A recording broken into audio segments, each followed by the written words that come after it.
ನನ್ನ ವಾಹನ ಈ ಟೈಮಿಂಗ್ ಅಲ್ಲಿ ನನ್ನ ಹತ್ರ ಪರ್ಮಿಟ್ ಇದೆ, KSRTC ವಾಹನಕ್ಕೂ ಪರ್ಮಿಟ್ ಅನ್ನು ತಂದು ತೋರಿಸಿ ಅಂತ ಹೇಳ್ಬಿಟ್ಟು ವಾಹನವನ್ನು ಅಡ್ಡ ಹಾಕಿ ಸುಮಾರು 1-1.5 ಗಂಟೆಗಳ ಕಾಲ ಅದನ್ನ ಬಸ್ಸಿನ ಮುಂದೆ ಹೋಗೋದಕ್ಕೆ ಕೂಡ ಬಿಟ್ಟಿಲ್ಲ.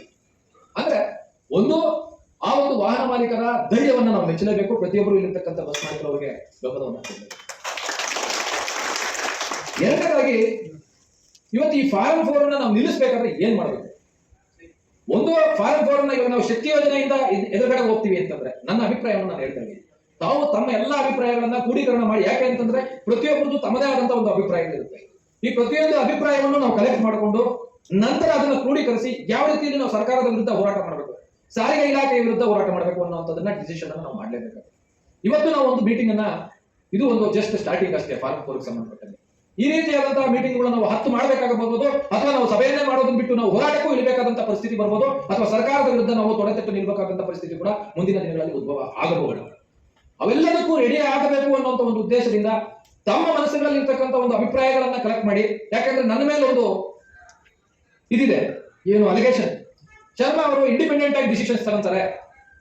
ಆ ಕಾರಣದಿಂದ ಆ ಒಂದು ಇಂಡಿಪೆಂಡೆಂಟ್ ತಗೊಳ್ತಾರೆ ಡಿಸಿಷನ್ ಅನ್ನೋದು ಬೇಡ. ಇವತ್ತು ತಮ್ಮೆಲ್ಲರನ್ನ ಕರೆಸಿ, ತಮ್ಮೆಲ್ಲರ ಅಭಿಪ್ರಾಯವನ್ನು ಕ್ರೋಢೀಕರಿಸಿ ನಂತರ ಡಿಸಿಷನ್ ತೆಗೆದುಕೊಳ್ಳುವಂತ ಒಂದು ಕೆಲಸವನ್ನು ಮಾಡಬೇಕು. ಸೊ ಇವತ್ತು ಫಾರಂ 4 ನನ್ನ ಅಭಿಪ್ರಾಯದ ಪ್ರಕಾರ ನಾವು ಇವತ್ತು ಶಕ್ತಿ ಯೋಜನೆಯನ್ನ ನಿಲ್ಲಿಸಲಿಕ್ಕೆ ಅಸಾಧ್ಯ. ಸರ್ಕಾರಕ್ಕೆ ಶಕ್ತಿ ಯೋಜನೆ ಬೇಕು.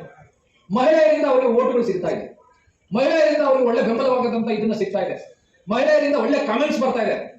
ಇಡೀ ರಾಜ್ಯದಲ್ಲಿ ಒಂದು ಮೂಲೆಯಿಂದ ಇನ್ನೊಂದು ಮೂಲೆಗೆ ಮಹಿಳೆಯರು ಹೋಗಿ ಬರ್ತಾ ಇರ್ತಕ್ಕಂಥ, ಅಂದ್ರೆ ದೇವಸ್ಥಾನಗಳನ್ನ ತಿರುಗ್ತಾ ಇರ್ತಕ್ಕಂಥದ್ದನ್ನ ನೋಡಿದಾಗ ಯಾವುದೇ ಮಹಿಳೆ ಇವತ್ತು ಸರ್ಕಾರದ ವಿರುದ್ಧ, ಶಕ್ತಿ ಯೋಜನೆ ವಿರುದ್ಧ ಯಾರಾದ್ರೂ ಒಬ್ರು ಕೂಡ ಧ್ವನಿ ಎತ್ತಿದ್ರೆ ಅದರ ವಿರುದ್ಧವಾಗಿ ಖಂಡಿತ ಜನ ನಿಲ್ತಾರೆ.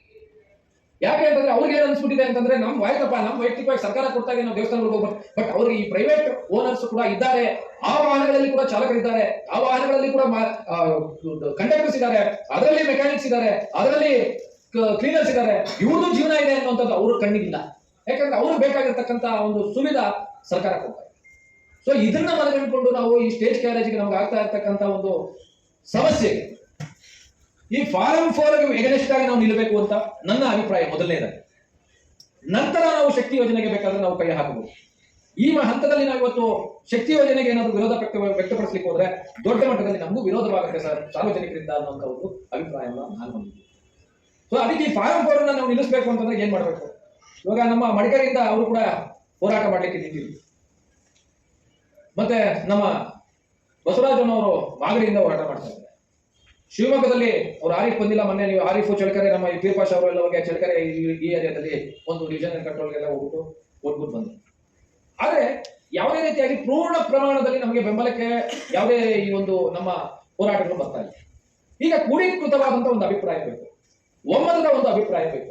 ಅವ್ರು ಇವತ್ತು ಬಂದಿರ್ತಕ್ಕಂಥದ್ದು ಒಂದು ಜಿಲ್ಲೆಗಳಿಂದ 5 ಜನ ಬಂದಿರ್ಬೋದು, 6 ಜನ ಬಂದಿರ್ಬೋದು, 10 ಜನ ಬಂದಿರ್ಬೋದು. ಬಟ್ ಈ ನಮ್ಮ 10 ಜನ ಹೋಗ್ಬಿಟ್ಟು ಇನ್ನ 10 ಜನ ಯಾರು ಉಳಿದಿರ್ತಾರೆ ಅವ್ರಿಗೆ ನಾವು ಆಕ್ಚುಲಿ ನಾವೊಂದು ನಿಲುವನ್ನು ತೆಗೆದುಕೊಂಡಾಗ, ಬಸ್ ಮಾಲೀಕರ ಸಂಘ ಒಂದು ನಿಲುವನ್ನು ತೆಗೆದುಕೊಂಡಾಗ ನಿಮ್ಮೆಲ್ಲರ ಸಪೋರ್ಟ್ ಬೇಕು. ಯಾವ ಕಾರಣಕ್ಕಾಗಿ ಬೇಕು ಅಂದ್ರೆ ನಮ್ಮ ಮುಂದಿನ ಪೀಳಿಗೆಯ ಅಥವಾ ನಮ್ಮ ಮುಂದೆ ನಮ್ಮ ಈ ಬಸ್ ಇಂಡಸ್ಟ್ರಿ ಉಳಿಬೇಕು, ಸ್ಟೇಜ್ ಕ್ಯಾರೇಜ್ ಇಂಡಸ್ಟ್ರಿ ಉಳಿಬೇಕು ಅಂದ್ರೆ ಬೇಕು. ಇದಕ್ಕೂ ಒಂದು ನಾನು ಉದಾಹರಣೆಯನ್ನು ತೆಗೆದುಕೊಳ್ಬೇಕು. ತಾವೆಲ್ಲ ನಾನು ಗ್ರೂಪ್ ಅಲ್ಲಿ ಹಾಕಿದ್ದೆ, ಪ್ರತಿಯೊಂದು ಜಿಲ್ಲೆಗಳಲ್ಲಿ EV ಸ್ಟೇಷನ್ಸ್ ಓಪನ್ ಮಾಡ್ತಾ ಇದ್ದಾರೆ. ಬಹಳಷ್ಟು ಜನ ಅದನ್ನ ಬರೀ ಕಾಮೆಂಟ್ ಆಗಿ ನೋಡಿದ್ರೆ ಹೊರತು, ಅದನ್ನ ಏನೋ ಒಂದು ವಿಡಿಯೋ ಅಂತ ನೋಡಿದ್ರೆ ಹೊರತು ಅದು ಸೀರಿಯಸ್ ಆಗಿ ಆಗುತ್ತೆ. ಇವತ್ತು ಪ್ರತಿ ಜಿಲ್ಲೆಗಳಲ್ಲಿ 11 ಜಿಲ್ಲೆಗಳು, ರಾಜ್ಯದಲ್ಲಿ ಪ್ರಮುಖವಾದಂತಹ 11 ಜಿಲ್ಲೆಗಳಲ್ಲಿ ಈ ಒಂದು EV ಚಾರ್ಜಿಂಗ್ ಸ್ಟೇಷನ್ಸ್ ಆಗ್ತವೆ. 4400 ಚಿಲ್ಲರೆ ವೆಹಿಕಲ್ಗಳನ್ನ ಇವತ್ತು ಕರ್ನಾಟಕ ರಾಜ್ಯ ಸರ್ಕಾರಕ್ಕೆ EV ಗಾಡಿಗಳನ್ನ ಕೇಂದ್ರ ಸರ್ಕಾರ ಫೇಮ್ ಅಡಿಯಲ್ಲಿ ಕೊಡ್ಲಿಕ್ಕೆ ರೆಡಿ. ಇವತ್ತು ಈ 4000 ವಾಹನಗಳು ಬೆಂಗಳೂರು ಬಂದ್ರೆ ಬೆಂಗಳೂರಲ್ಲಿ ಓಡಿಸ್ಲಿಕ್ಕೆ ರಸ್ತೆಗಳಿದೆಯಾ? ಇಲ್ಲ. ಈ 11 ಜಿಲ್ಲೆಗಳಲ್ಲಿ ಹಾಕಿದ್ರೆ 11 ಜಿಲ್ಲೆಗಳಲ್ಲಿ ನಿಮ್ಮ ಹತ್ರ EV ನಿಮಗೆ ಕಾಂಪಿಟೇಷನ್ ಬಂದ್ರೆ ಇವತ್ತು ನೀವು ಫಾರಂ 4 ನಾವು ತರಬೇಕು ಆಗ್ತಾ ಇಲ್ಲ. ಕೇಂದ್ರ ಸರ್ಕಾರ ರೂಪಿಸಿರ್ತಕ್ಕಂಥ ನೀತಿಯಲ್ಲಿ ಇವತ್ತು ಎಲೆಕ್ಟ್ರಿಕ್ ವೆಹಿಕಲ್ಗಳಿಗೆ ನಮಗೆ ಪರ್ಮಿಟ್ ಅಗತ್ಯತೆ ಇಲ್ಲ. ಅವ್ರು ಮಾಡೋದು ಒಂದೇ, ಕೇಂದ್ರ ಸರ್ಕಾರ ಇದು ಕೊಟ್ಟಿದೆ, ರೂಲ್ಸ್ ಮಾಡಿ ಫ್ರೇಮ್ ಮಾಡಿದೆ, ಅದರಲ್ಲಿ ಎಲೆಕ್ಟ್ರಿಕ್ ವೆಹಿಕಲ್ಗೆ ಪರ್ಮಿಟ್ ಬೇಡ ಅಂತ ಹೇಳಿದೆ. ನಾವು ಪರ್ಮಿಟ್ ಇದ್ರೆ ಓಡಿಸ್ತಾ ಇದೀವಿ. ನೀವು ಅವಾಗ ನೀವು ಫಾರಂ 4 ಯಾವ ರೀತಿ ಕ್ವಶನ್ ಮಾಡ್ತೀರಿ, ಇಲ್ಲ ಪರ್ಮಿಟ್ ಅನ್ನು ಯಾವ ರೀತಿ ಕ್ವಶನ್ ಮಾಡ್ತೀರಿ? ಇವತ್ತು ರಾಜ್ಯ ಸರ್ಕಾರದಿಂದ ನಾವು ಹೋರಾಟ ಮಾಡಬಹುದು, ಕೇಂದ್ರ ಸರ್ಕಾರದ ವಿರುದ್ಧ ನಾವು ಹೋರಾಟ ಮಾಡ್ಲಿಕ್ಕೆ ಹೋಗಿದ ಕೂಡಲೇ ಅವ್ರು ಏನಂತಾರೆ ಅಂತಂದ್ರೆ ಆಯಾ ರಾಜ್ಯಗಳಲ್ಲಿ ನಾವು ಕಳಿಸಿದೀವಿ, ಅವ್ರಿಗೆ ಇಷ್ಟ ಬಿಟ್ಟಿದ್ದು ವಾಹನಗಳನ್ನ ಖರೀದಿ ಮಾಡೋದು ಬಿಡೋದು ಅಂತ. ಬಟ್ ಈ ವಾಹನಗಳಲ್ಲಿ ಎಲೆಕ್ಟ್ರಿಕ್ ವೆಹಿಕಲ್ಗಳನ್ನ ಪರ್ಚೇಸ್ ಮಾಡಬೇಕಾದಾಗ ಅವ್ರಿಗೆ ಆಗ್ತಾ ಇರ್ತಕ್ಕಂಥ ಲಾಭ ಏನು ಅನ್ನೋದು ಬಹಳ ದೊಡ್ಡ ಮಾಡಿದ್ದಾರೆ. ಸರ್ಕಾರಗಳಿಗೆ ಹೇಳ್ತಾರೆ, ಮ್ಯಾನುಫ್ಯಾಕ್ಚರ್ಗಳಿಗೆ ಹೇಳ್ತಾ ಇದ್ದೀನಿ, ಈ ದೊಡ್ಡ ಲಾಭವನ್ನ ಯಾವುದೇ ಒಂದು ಸರ್ಕಾರ ಕಳ್ಕೊಳ್ಳಕ್ಕೆ ಇಲ್ಲ. ದಯವಿಟ್ಟು ನಾನು ಅದಕ್ಕೆ ಹೇಳ್ತಾ ಇದ್ದೀನಿ, ದೊಡ್ಡ ಮಟ್ಟದಲ್ಲಿ ಮುಂದಿನ ದಿನ ಏನಾದ್ರೂ ಎಲ್ಲಾ ವರ್ಗದ ಜನರನ್ನ ಸಾಯಿಸತ್ತೆ ಅಂತ ಹೇಳಿದ್ರೆ ಅದು ಟೂರಿಸ್ಟ್ ವೆಹಿಕಲ್ಸ್ ಆಗಿರ್ಬೋದು, ಕಾಂಟ್ರಾಕ್ಟ್ ಗ್ಯಾರೇಜ್ ವೆಹಿಕಲ್ ಓನರ್ಸ್ ಆಗಿರ್ಬೋದು, ಸ್ಟೇಜ್ ಗ್ಯಾರೇಜ್ ಓನರ್ಸ್ ಆಗಿರ್ಬೋದು, ಅದು ಎಲೆಕ್ಟ್ರಿಕ್ ವಾಹನ. ಎಲೆಕ್ಟ್ರಿಕ್ ವಾಹನಗಳಿಗೆ ಒಂದು ಗಾಡಿ 250ರಿಂದ 350 ಕಿಲೋಮೀಟರ್ ಓಡಿಸ್ಲಿಕ್ಕೆ ಚಾರ್ಜಿಂಗ್ ಆಗುವಂತ ಕಾಸ್ಟ್ ಇವತ್ತಿನ ಒಂದು ಪರ್ ಯೂನಿಟ್ ಕಮರ್ಷಿಯಲ್ ಯೂನಿಟ್ ಬಂದು 600 ರೂಪಾಯಿ ಇದೆ. 600 ರೂಪಾಯಿಗೆ ನಿಮ್ಗೆ ಅದು ಎಂಟೈರ್ 320 ಕಿಲೋವ್ಯಾಟ್ ಚಾರ್ಜ್ ಆಗಲಿಕ್ಕೆ ಕೇವಲ 800 ರೂಪಾಯಿ, 800 ರೂಪಾಯಿಂದ 1000 ರೂಪಾಯಿ ಆಗುತ್ತೆ.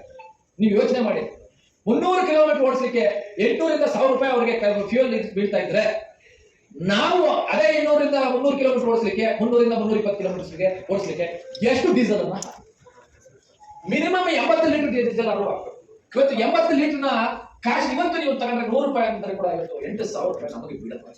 ಸರಿ, 7,000 ರೂಪಾಯಿ ನಮ್ಗೆ, ಅವ್ರಿಗೆ ಎಷ್ಟು ಬೀಳ್ತಾ ಇದೆ? 1000 ರೂಪಾಯಿ ಬೀಳ್ತಾ ಇದೆ. ನಾವು ಅವ್ರಿಗೆ ಕಾಂಪಿಟೇಷನ್ ಕೊಡಬಲ್ವಾ? ಮುಂದಿನ ದಿನಗಳಲ್ಲಿ ನಾವು ಮುಂದೆ ಉಳಿಯಬಲ್ವಾ? ಇದನ್ನ ನಾವು ಅರ್ಥ ಮಾಡ್ಕೊಂಡೆ. ಈಗ ಇನ್ನೊಂದು ಇದು ಉದಾಹರಣೆ ಇದೆ ಏನು ಅಂತ